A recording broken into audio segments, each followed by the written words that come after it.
My son froze while taking pictures. Across the street, a man was tearing through someone's stuff when the neighbor walked in. He took the neighbor out, right there, on camera. The woman turned and stared at him, then ran her finger across her throat. He screamed. I ran into his room. He was curled up in the corner, shaking. Suddenly, the doorbell rang. I opened it and saw that long-haired man standing there. He smiled and said he was a repair guy, just passing through the neighborhood. I didn't think much of it and let him in. He looked around, then asked for some water. While I stepped away, he started going through our stuff. When I walked back in, he was messing with Jeff's things. I told him straight up, "This is my son's space." The noise woke Jeff up. As soon as he saw that man, he freaked out. That's when I knew something was off.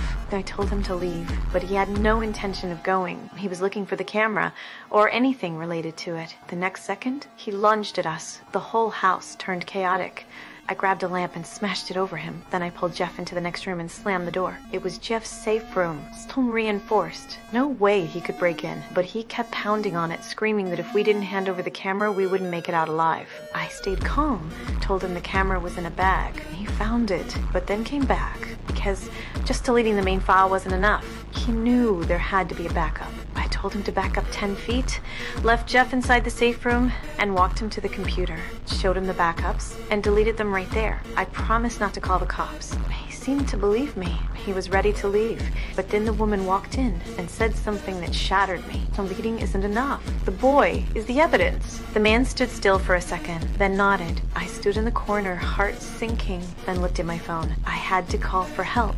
I dialed, didn't even finish the sentence before the woman tackled me. She snatched the phone and smashed it to pieces. I grabbed a metal pipe and hit her in the leg. She screamed. I didn't stop. I ran upstairs, grabbed the intercom, and shouted at Jeff to open the safe room. And right then, the doorbell rang again. It was the delivery guy. I saw him on the monitor, felt a glimmer of hope, tried to speak into the mic, but all it made was static. Before I could figure out what to do, the woman walked out, told the delivery guy she owned the house, a few words, and he left. The woman pulled out a drill and started attacking the door. I grabbed a bat and stood in front of Jeff. They drilled for 5 hours, not even a crack. Later, I found out that door was solid steel. Then, the doorbell rang again. This time, it was a federal agent. I watched from upstairs and remembered Jeff's gift. He was good at fixing things. I told him to fix the mic. Just one word could save us.